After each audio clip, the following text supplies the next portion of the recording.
Meus bons amigos, é com alegria que nós temos a oportunidade de conversar um pouco a respeito desta obra básica da doutrina espírita, o Livro dos Espíritos, desta feita na sua parte quarta, que trata das esperanças e consolações.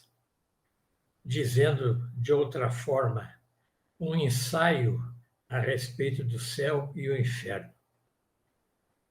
Vamos abordar o capítulo número 1, que trata das penas e gozos terrestres, mais especificamente, tratando das uniões antipáticas. E aqui julgamos de bom alvitre lembrar que não se refere propriamente ou exclusivamente aquelas uniões que são determinadas pelos casamentos, pelos consórcios entre almas encarnadas. Mas muito do que aqui se estuda pode ser extrapolado para as relações em geral.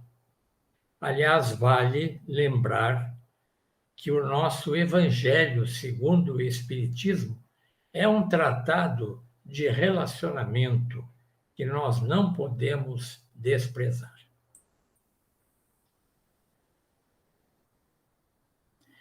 A título de preâmbulo desse nosso estudo, nós vamos aproveitar um excerto de uma mensagem de Emmanuel, a qual nos fala sobre a questão da verdade. Diz ele: por enquanto, ninguém se atreverá, em boa lógica, a exigir na Terra a verdade pura ante a visão das forças coletivas. A profunda diversidade das mentes, com a heterogeneidade dos caracteres e temperamentos, aspirações e propósitos, impede a exposição da realidade plena ao espírito das massas comuns.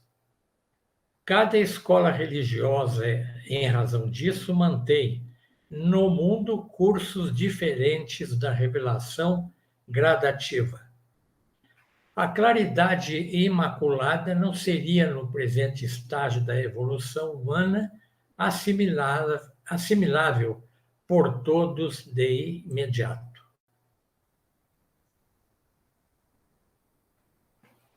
Essa colocação é interessante sob o aspecto de que, no caso, por exemplo, da aproximação das almas de um jovem, de uma jovem para o casamento, eles provêm de diferentes situações familiares, educacionais, culturais, e isso pode ser uma fonte, uma dificuldade de relacionamento no decurso do consórcio. Mas nós gostaríamos de colocar a título aqui de provocação do assunto a ideia a respeito de que existe ou não uma lei que rege a aproximação das almas. E se existe, como podemos então enunciá-la? É o que tentaremos explicar no decurso da exposição. A questão colocada por Allan Kardec é esta de número 939, que diz respeito, então, aos relacionamentos do casal, né? Diz ele: desde que os espíritos simpáticos são levados a se unir, observemos bem, desde que os espíritos simpáticos são levados a se unir, como se explica que entre os encarnados a afeição frequentemente exista apenas de um lado, e o amor mais sincero seja recebido com indiferença e mesmo com repulsa. Vejam a sutileza da pergunta do nosso mestre, né? Kardec. Como, além disso, completa ele, a mais viva afeição entre dois seres pode se transformar em antipatia e, algumas vezes, em ódio. Os nossos amigos espirituais vão responder, então, e nós vamos desdobrar um pouco aqui as respostas intermeadas pelos comentários. Dizem, então, os espíritos da codificação: não compreendes, então, que seja uma punição, embora passageira, além disso,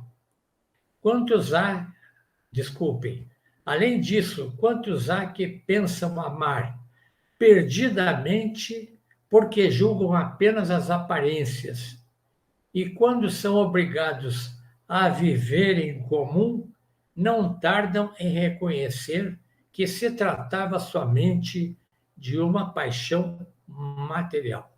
Vejam que é muito comum isso no planeta em que nós ainda vivemos.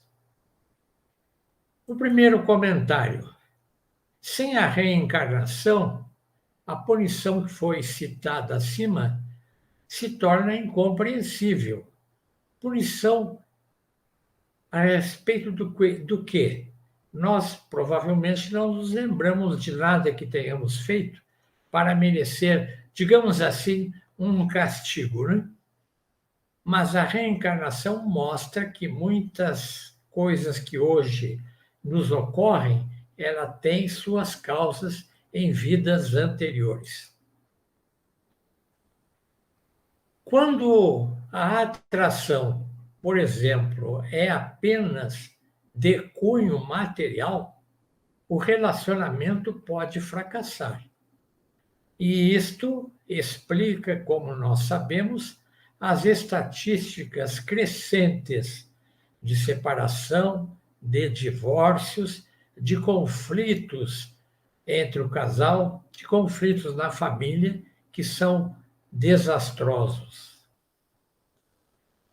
É preciso, então, enquanto temos tempo, principalmente antes de assumirmos compromissos afetivos de maior porte, é preciso algo mais além da pura atração física.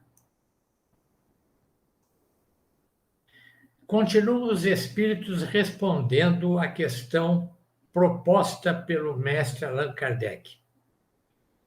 Dizem eles: não é suficiente estar enamorado de uma pessoa que vos agrada e que supondes dotada de belas qualidades. É vivendo realmente com ela que a podereis apreciar. E aqui apresentamos, então, este comentário.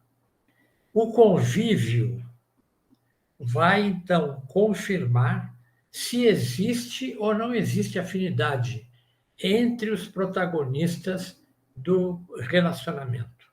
No caso aqui, o homem e a mulher estão unidos pelos laços sagrados do matrimônio. Persiste, porém, afirmamos, uma causa ignota para a união em foco. Porque se atraíram, não é obra do acaso este reencontro, digamos assim. Simpatia ou antipatia, dito de outra forma, se refere à atração ou repulsão, que é uma lei moral, digamos assim, está ligada ao campo afetivo. Continuam os espíritos ainda respondendo. Quantas uniões, por outro lado, que a princípio pareciam incompatíveis, e com o correr do tempo, quando ambos se transformaram num amor terno e durável, porque baseado na estima recíproca, é necessário não esquecer que o espírito é quem ama e não o corpo. É necessário não esquecer que o espírito é quem ama e não o corpo, e que, dissipada a ilusão material, o espírito vê a realidade. A compatibilidade, então, entre as almas é medida pela experiência do convívio, administrando conflitos, exercendo o perdão e a renúncia por parte dos cônjuges.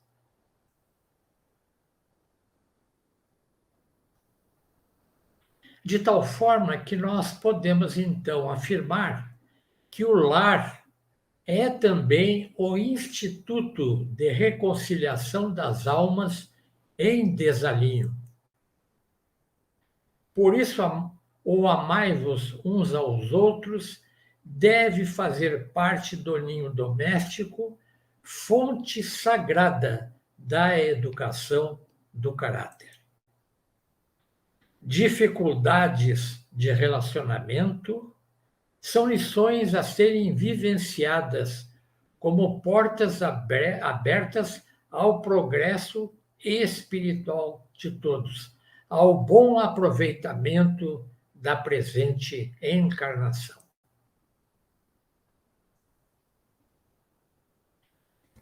Continuando, nós temos a questão 940, que Allan Kardec coloca da seguinte forma: se não constitui igualmente fonte de dissabores, tanto mais amargos quanto envenenam toda a existência, a falta de simpatia entre seres destinados a viver juntos. E os espíritos amigos informam: amaríssimos com efeito. Esta, porém, é uma das infelicidades de que sois, as mais das vezes, a causa principal. Em primeiro lugar, o erro é das vossas leis. Julgas, porventura, que Deus te constranja a permanecer junto dos que te desagradam? Depois, nessas uniões, ordinariamente, buscais a satisfação do orgulho e da ambição mais do que a ventura de uma afeição mútua. Sofreis, então, as consequências dos vossos prejuízos.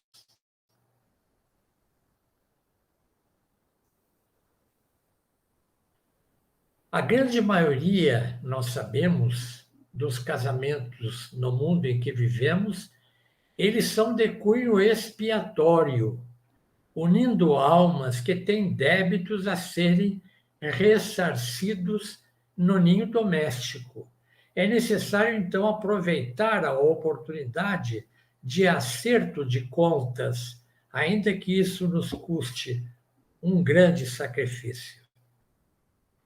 Não raro, tais consórcios se dão por interesses puramente materiais, que acabam, então, se dissolvendo rapidamente na poeira dos conflitos. Infelizmente, isto ocorre com muita frequência, como todos nós sabemos e temos experiência própria.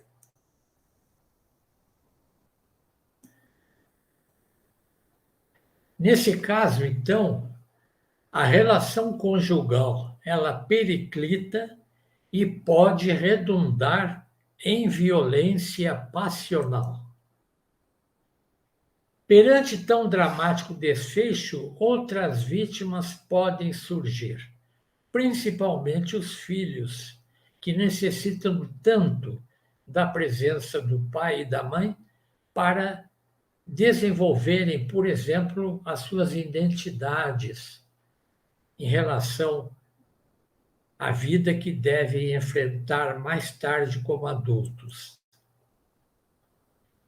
É quando, então, e somente para evitar males maiores, que se justifica recorrer ao divórcio, já que a doutrina dos espíritos não adota o dogma da indissolubilidade do casamento.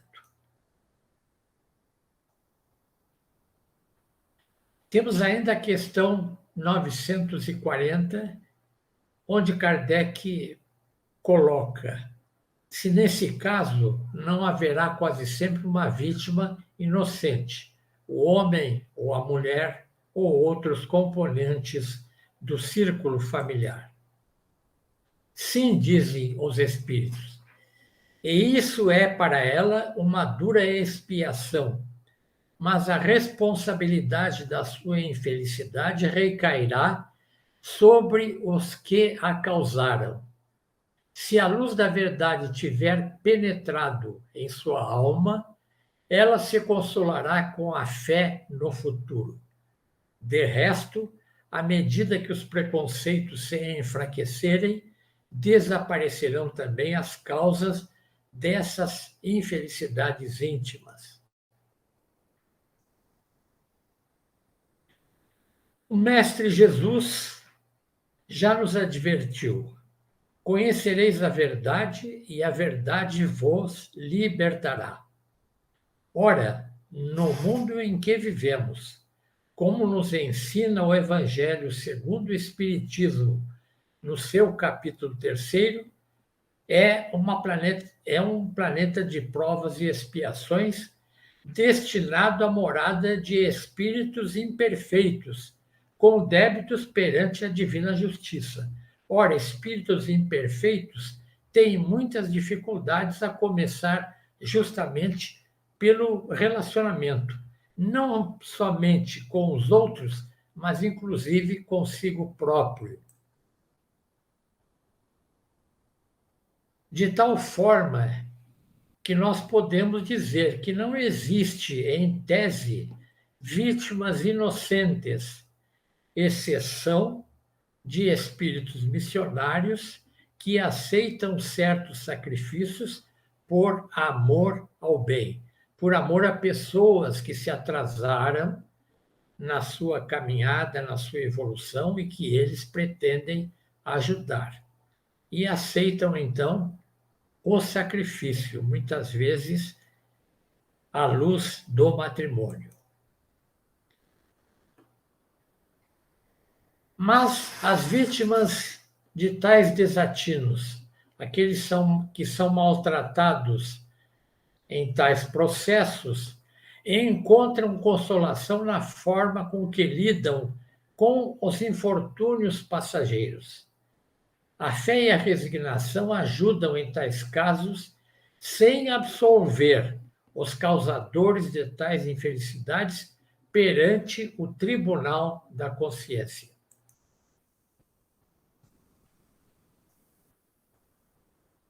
Sabemos também que tudo passa e que o tempo é um bem precioso em nossas mãos que deve ser utilizado como meio de progresso.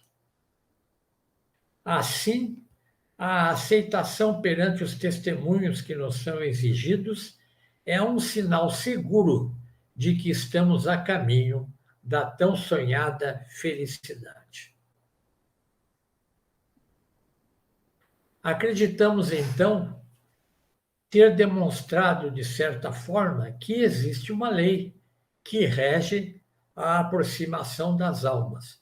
Esta lei é a lei de amor, no sentido de que visa a confraternização, a fraternidade entre todas as criaturas de Deus.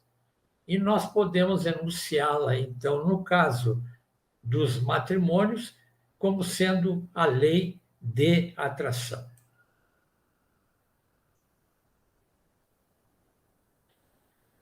A título, então, de conclusão, nós vamos recorrer novamente aos excertos da mensagem de Emmanuel desta feita denominada Jesus e dificuldade. O mestre nunca prometeu aos discípulos qualquer isenção de dificuldades, mas com frequência reclamava-lhes o coração para a confiança. No cenáculo, descerrando afetuoso o coração para os aprendizes, dentre muitas palavras de esperança e de amor, asseverou com firmeza: não se turbe o vosso coração, nem se atemorize.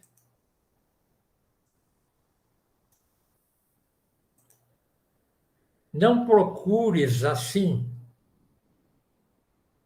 fugir da luta que te afere o valor cristão. Aceita os desafios da senda como quem se reconhece chamado a batalhar pela vitória do bem, com a obrigação permanente de extinguir o mal em nós mesmos.